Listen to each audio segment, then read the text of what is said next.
going to talk, this talk's a little bit more applied in flavor. I'm going to talk about how to use computational topology to do dimensionality reduction. The talk, right now it doesn't really contain any theorems, just some ideas and some illustrations of the method. So I'm going to spend most of my time on two examples of doing dimensionality reduction using topological methods, and talk about at the end just some future directions, some ideas. So the first example is going to be sort of in the line of the evasion problem, so there'll be some kind of simulation, and then the second example is actual biological data from the E. coli genome. Okay, so what's our problem?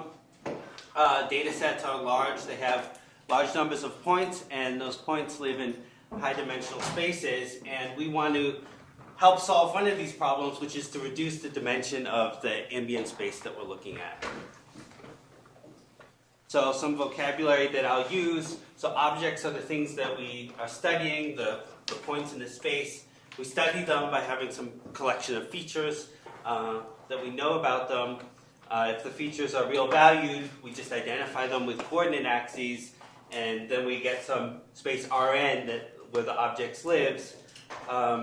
Sometimes I'll say sensor or experiment instead of feature, and state instead of object, just because of the examples we consider, and that's just the way the vocabulary works. So our question is, what are the good features? We want to select out the good features.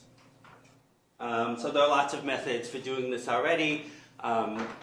You're probably familiar with all of these or some of these, and I'm not really going to make a detailed comparison between all of these methods, only to PCA at the end in one of the examples. But I think that's worth doing, to think about these in geometric terms and to compare them to what we're doing. So the basic idea is pretty straightforward, is we take the features and we create a space out of them. So what this means is that we take, we're going to choose a metric on the feature space. We happen to use correlation distance in the examples, but that's just the coincidence of the examples. And then we want to look at the geometry and topology of what we get and think about what we want to optimize. So do you want to choose features that are higher low-dense regions of feature space? And we're actually going to see complementary results here. In one of our examples, we're going to choose we want the high-density features. In the other example, we're going to want the low-dense regions. Geometric spread, do we want to sort of cover the feature space, right, when we do our dimensionality reduction, or do we want to concentrate them in a certain region? Do we want to preserve the topology or not? Does the topology have some meaning for our problem? And then, depending on what we've decided, we'll sub-select sensors based on these criteria. So the same basic techniques are going to work if they're not real valued, which I think is nice. We may not have embeddings into RNs. These things may not exist for our feature space, and we can still use these same tools to do the dimensionality reduction. I guess I think of this sometimes, it's just a change of language with no deeper meaning, as feature optimization instead of dimensionality reduction in that case, because somehow the dimension isn't as concrete. But we're going to go back to considering real value features. Okay, so just a little bit of skepticism about treating the features in a geometric way. So what we're really interested in is the objects and the object space. We want to do something there, clustering or something to solve some problem. And we had this issue where we had lots of objects in high-dimensional space, and we've kind of made our problem worse because we've increased the dimension of the space to study the feature space. Because a feature vector, right, has one entry for every object that it's sensed. So our ambient space, the dimension has gone up potentially a lot. And if you're considering something like a time series where you're constantly adding objects, the space is increasing all the time. So we have sort of a family of increasingly high-dimensional spaces that we're looking at some geometry in.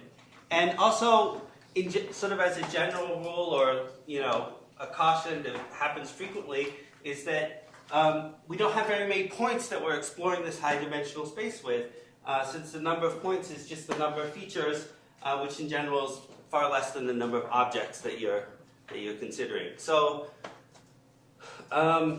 you could worry that we made this problem worse, and we're actually saved by something called geometric stability. I'm calling geometric stability, and we'll see this in the first example, and maybe that's something that's worth making a theorem about in certain cases. Okay, so we want to look at two examples. A synthetic example in the spirit of evasion problems, and the structure of the E. coli genome. So the first example, it's a simulation, a computer simulation. What we're going to do is place sensors in the plane. Each sensor has a certain radius that it can detect other particles in. When it detects a particle, it reports, this is its observation function. It's a cone that decreases from 1 from the sensor center to 0 on the boundary, and it just then sums over these values for objects that it finds within that cone. So we poll the sensors in some time series, and they just report this observation function of objects that they see. So the sensors are sort of some of the simplest sensors you can imagine. They don't know their own location. They don't know locations of other sensors. They don't know directions of objects. They don't know the number of objects they're sensing. So they're sort of really, the example, dumb sensors. But nevertheless, we're able to do some interesting things here. So just some more information. So we fixed the number of objects being sensed at a certain time. So we have some arena. We always keep constant numbers of objects inside of the arena. They start at random locations at the edge of the arena. They go in straight lines, random straight lines with speeds between 0 and some maximum as they pass through the arena. And then when they leave, we start up new objects at the edge so that the arena is always full of objects for us to get data from. So this is what it looks like. So here's we'll look at two examples. So here's a circle of sensors. There's a low density region and then a very high dense region of sensors. And we'll also look at, so here now I've drawn on a circle. That's the sensing radius for each circle. And then we start objects at the edge of the circle, and then as time goes on, they move through and we record the data. So we're also going to consider a similar example, just where there's two circles. Again, now there are going to be two high-dense regions of sensors.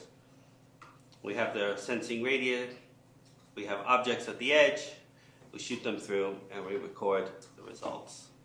So one kind of question we could ask with a problem like this is, do we want to detect if particles are entering or leaving the enclosed area by the sensors? It's sort of not a great goal, but it's good enough for our simulation. We could imagine really getting more sophisticated with this example. If we were really interested in this, we could try and estimate the number of objects detected. We could imagine sensors that were more sophisticated, that could count objects, that could know the distance to their neighbors. They could, give per object results, measuring different things about objects. You could do this with different colored objects and use one set to calibrate. I mean, there's a whole this can get arbitrarily complicated and interesting. But we're going to stick with our really basic case, and it really, I think, the fact that it's so simple and we're still able to do something, I think, is nice. Okay, so just to connect this back to the first or the second slide where we talked about dimensionality reduction. So in this context, the state at a certain time when we pull the sensors, that's the object that we're studying. So the space of states of the space of objects for the system is the total number of arrangements of points in the area covered by the sensors. I apologize that I'm using objects for both the things that travel through the sensor area, and now the state is also sort of an object. But I think it's pretty clear what we mean, and there'll be no confusion. So the observation at every time form the feature vectors. So the sensors, every sensor has its record of observations, and that's the feature vector associated to that sensor. So the feature vectors in this simulation are sparse. Most of the time there are no objects in the sensing radius, and this here is two signals from two sensors that are not close to each other. But for sensors that are close to each other, they see many times the same objects, and this is what two neighboring sensors might look like. And but not always the same objects. There's clear deviations, and we'll use the correlation metric as a distance between sensors. So because of the sparsity, most of the sensors are uncorrelated, so they're very close to distance 1 from each other. And this is a common problem in data analysis, is that a lot of systems have sparse feature vectors. A small number, their very close neighbors will be less than distance 1 in our metric. So the metric goes from 0 to 2. So first what we're going to do is we're going to notice that we can recover actually just from the features, from the feature vectors, we can recover the topology of the sensors in physical space. So that's the first useful thing. And I'm going to show you that in sort of using 3 techniques. IsoMap, because it's visual and we can see it, and we can confirm the other 2 more indirect techniques, persistence, homology, and then zigzag persistence, that I'll define a little later exactly what zigzag I'm talking about. So first, IsoMap. It's a global embedding of the sensors using intrinsic distances, and it's relative to some choice of nearest neighbors. So you calculate geodesic distances, you use those distances to embed all your points into Rn. It's nice for visualization, especially if your data is sort of has some low-lying geometric structure, because you can just see it. It works for non-embedded data, meaning you can kind of just give it any arbitrary metric and it will do something frequently useful with that information. Nonetheless, you should take it skeptically. Things that look close might not be close. Things that are far away might not be close in the IsoMap output. So you should always be skeptical about what you see. But it works particularly well for us because we have I've chosen, everything is low dimensional, so it's going to work well for us. So here's what it looks like. So the steps refers to the number of time intervals that I've sampled at, and this is essentially useless, except for, maybe we could say there's a high density region, right? But so this here is for this one circle. We keep sampling, and we start slowly at 8,000 steps. We're starting to see some structure, some one-dimensional structure in the IsoMap output. We keep going, 15,000 steps. Now it's very clear, and then 100,000 steps. Not much changes between 100,000 and 15,000. It's very clear. We can see the circle. We have the sensors arranged in a circle, and we can see that there's a high-dense region in that circle. The fact that it's teardrop shape, I think, is interesting, but not important. Okay, so that was the single circle example. The same thing works with the double circle. Here we see the 2 high-density regions. We start to see some one-dimensional structure. Time goes on. We see strong presence of 2 circles, and then we continue, and that's the stable output. So a quick question? Yeah. Is the number of steps corresponding to the sampling density that you're able to? No, the number of steps is just, so I pull every, tenth of a second. I say, pull all the sensors and say, give me your readings. And so the number of steps is how many pulls I've made, how many times I've pulled the sensors, which also in this case is the dimension of the space so this here is the 100 odd sensors that are points in 100,000 dimensional space. You've always got 25 points in 100,000 dimensions. That's right. So that's sort of what the problem that you might be worried about that I mentioned. But this is exactly also we see the geometric stability I already hinted at, which is that it doesn't matter that it doesn't matter that the space goes up, but the geometry stabilizes at some point. And I have more opinions on. I can explain exactly why that happens, but I don't really do that here. I'm happy to talk afterwards with people about why that happens. Okay, so that was the isomap view. Now we're going to just show you what happens when we calculate persistent homology of the RIPS complex. So why do this? It gives a nice multi-scale view of what's going on with our data. Features are revealed by long barcode. Can be subject to noise issues. We'll see this. If you have many barcodes of comparable size, it can be hard to say what's really going on. And in general, it requires some choices, a dimension cutoff, maybe a diameter cutoff, maybe some filtering to get rid of noise. So what does it look like? So here we start with the one circle again at 5,000 steps. There's, as we can see in the isomap, you see here that there's just noise in the barcode, so we can't really see what's going on. Here, right, we have the high dense points are getting connected up really early. These are the low dense points, right? They connect up and we have one connected component at some point. So here we're starting to see a single cycle, long cycle appear. I would say we could sort of be moderately confident, meaning its size relative to the noise isn't that great. Something that's different about this situation that maybe if you've played around with barcodes before is that this is sort of the noise is flipped from how you would normally expect it to be, and that's exactly because we're dealing with a sparse data situation. So most of the points are distance 1 from each other. So you get all this noise as you approach 1. There's all this noise of things all of a sudden connecting up sort of across the space. All of a sudden you get close to the diameter of the space, things start connecting up. So your noise ends up at the top end of the barcode instead of down at the small bar. So here, okay, so our one bar gets stronger and stronger. Now we're pretty confident that we have a circle. So here we look at now the RIPS barcode for 2 circles. There are 2 dense regions that we see. Again, we start with noise. We start seeing the two barcodes. They get stronger. We get pretty confident that we have a double circle. Okay, so now I'm going to talk about maybe my favorite measure of the topology in this situation, which is the metric zigzag.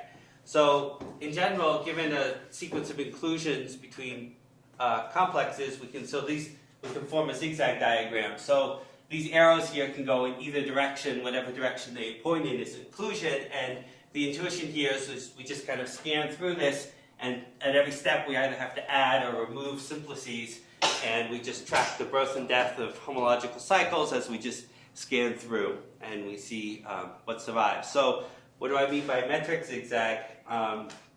So we have a fixed point set. We have the number of features is fixed, and so we have that fixed set P, and then we just have a collection of metrics on that. As time goes on and we get more readings, the feature vectors move around in that space. They have some new distance under the correlation metric, so we just get a sequence of metrics on the fixed set of points.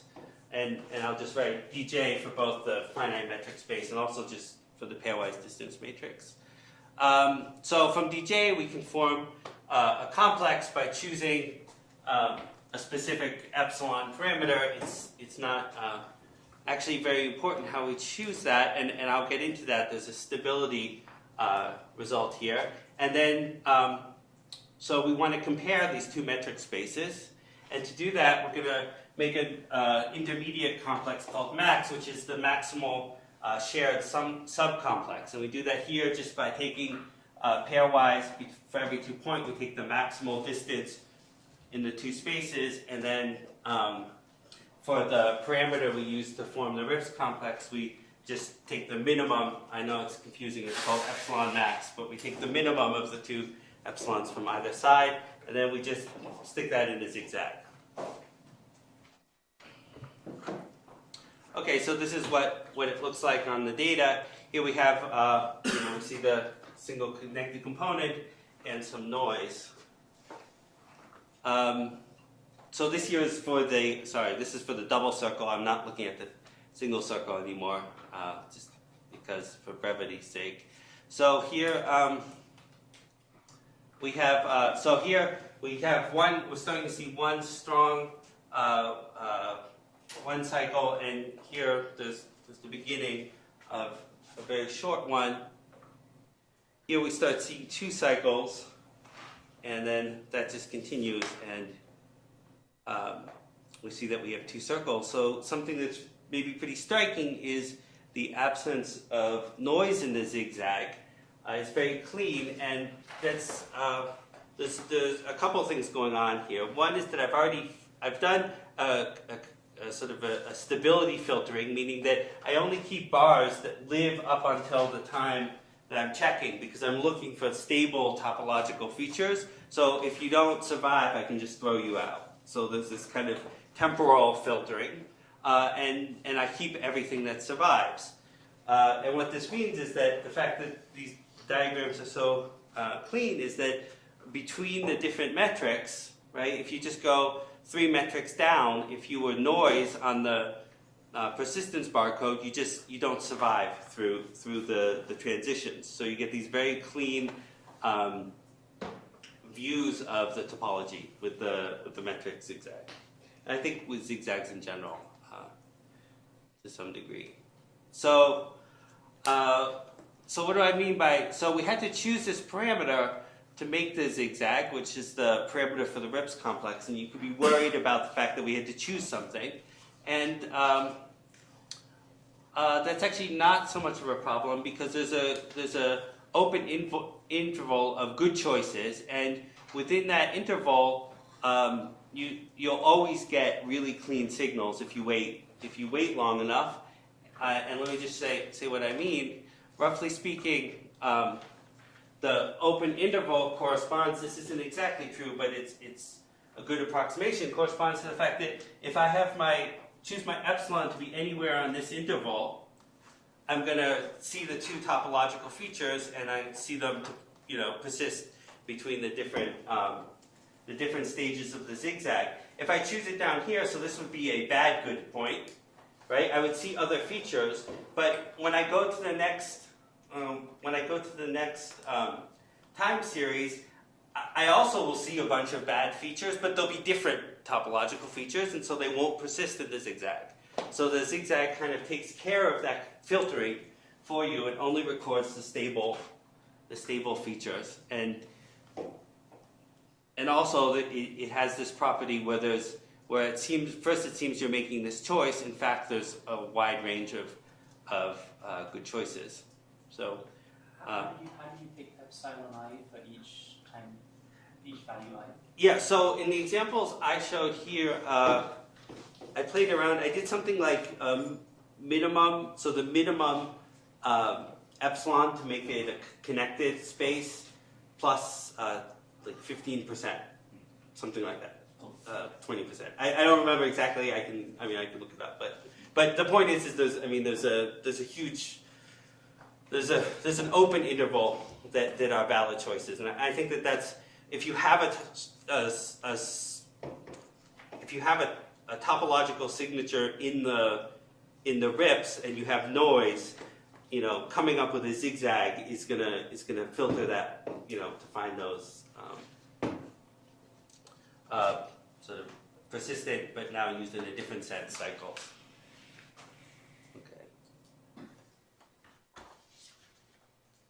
Okay. Yeah, and so the noise even at the bad points just goes away. All right, so here's just showing all the methods at once. Again, so here's the first view. It's noise, noise, noise. It's all just not so useful. Here, we see that the zigzag has already picked up, and the isomap already picked up that there's one growing cycle So we already see that here. The RIPS doesn't really see that at all. So that's one takeaway. That's why I really like sort of a side. So I'm talking about dimensionality reduction. A sort of side agenda of mine is to push the zigzag stuff because I feel like it's really really nice. And we see here that it picks up on things earlier than the RIPS does. And here again, now we're starting to see two strong signals. The isomap now is not doing super great. It's not really picking up on the two cycles. The Viator's RIPS persistent homology is maybe depending on your sort of tolerance for noise. Then we just continue and you can, exactly what you think happens.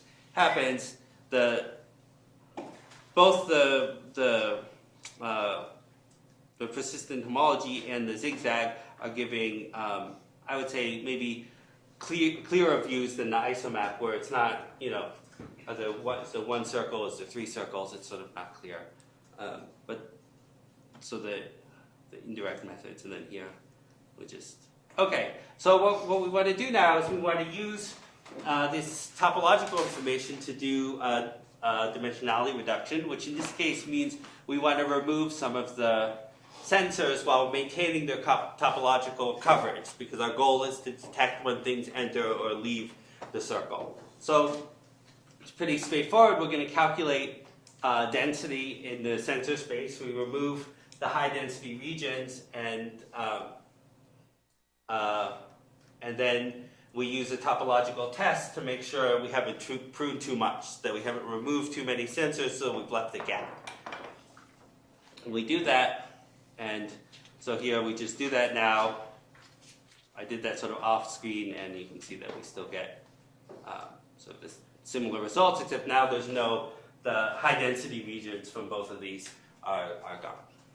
So you can just so it's it's artificial because I set up the high density regions, but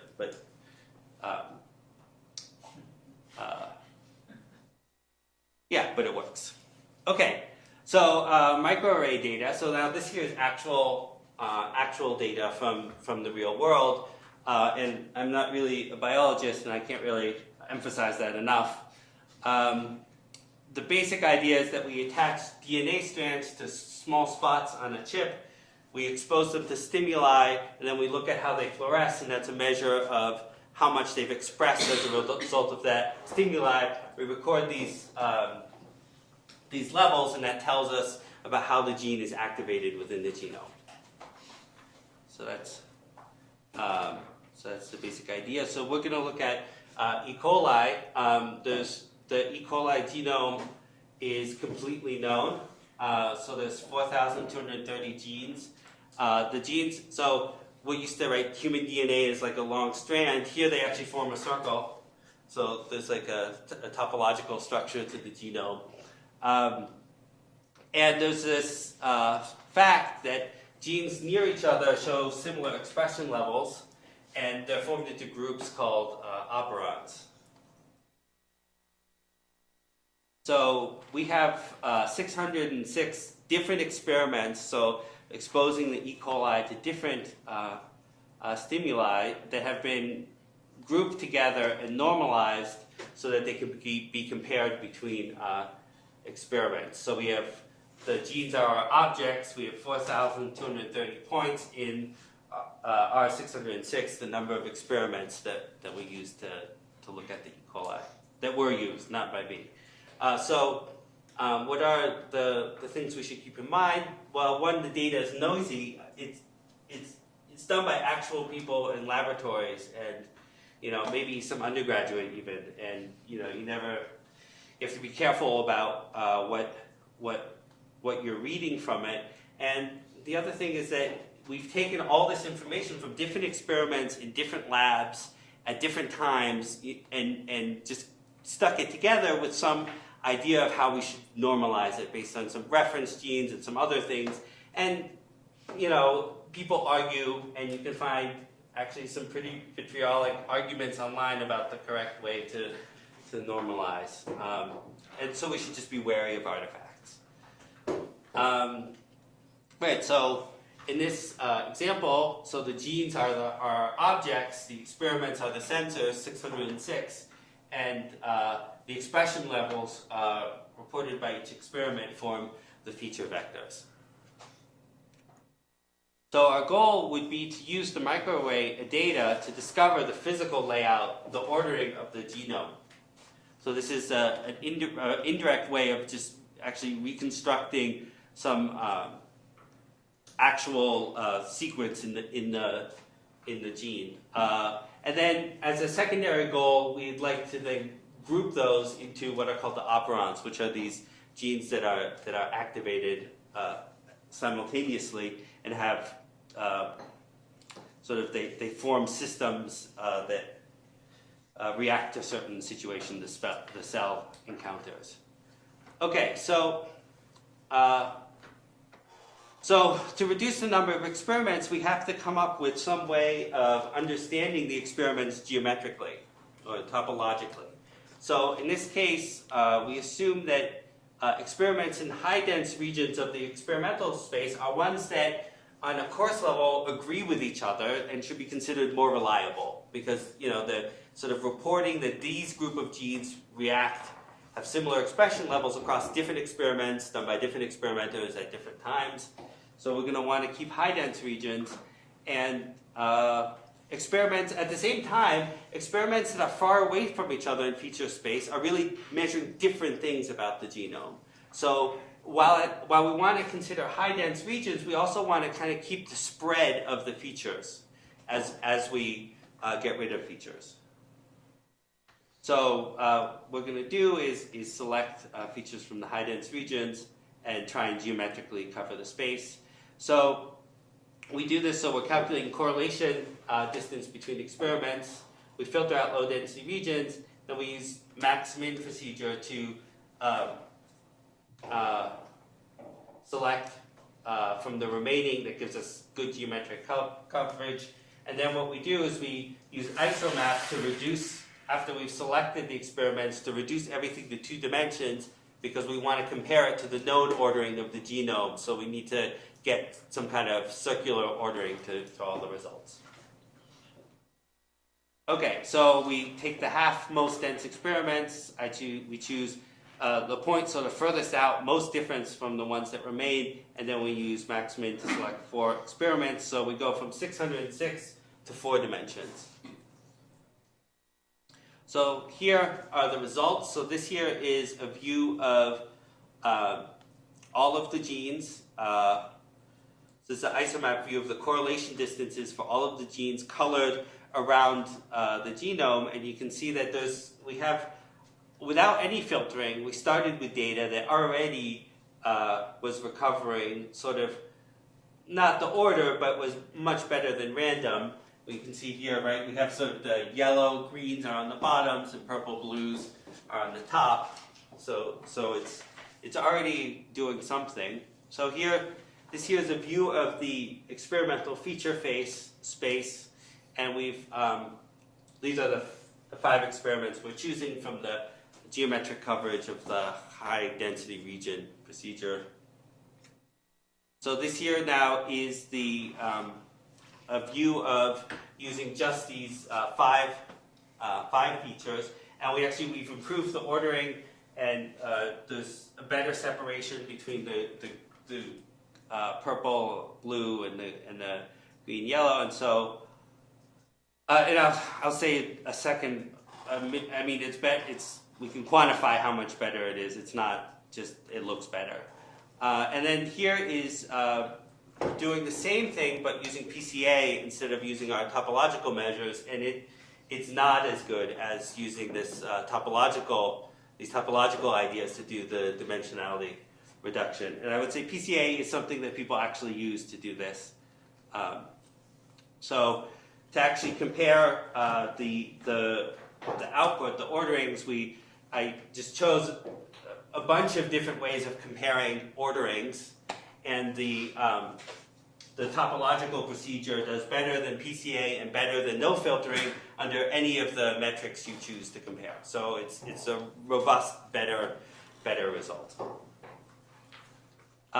So just to compare the two examples, we kind of did the opposite between the two of them. So first we filtered, in both cases we filter our results. In the first example we filtered for, we wanted to keep low density region. In the second example we wanted to keep the high density region. And then we subselect also in some sense using not exactly opposite results methods, but not really the same. In the first, we were subselecting to preserve the topology, and here we just wanted to actually spread out our points as much as possible, which in some sense is likely to destroy the topology, especially if you don't have very many points that you're doing that with. So that's the basic idea. We use the topology feature space to guide feature selection for dimensionality reduction.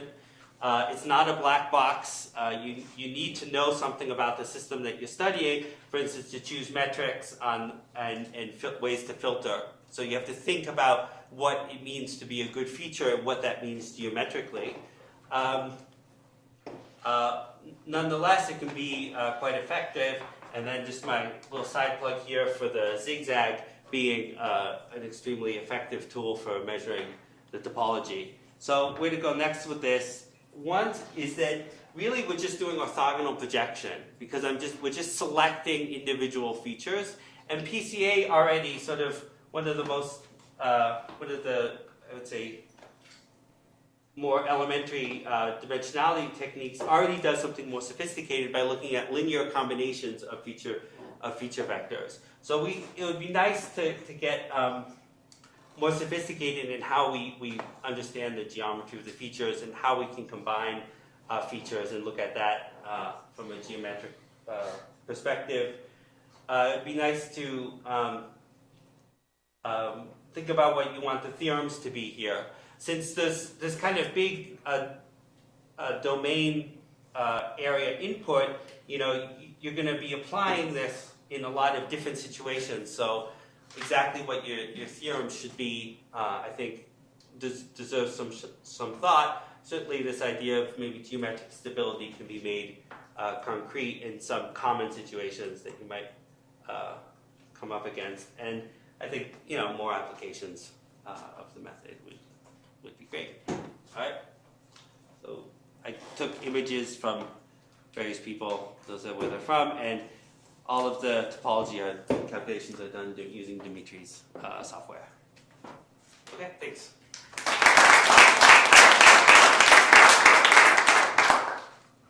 Question for Tony. Yes.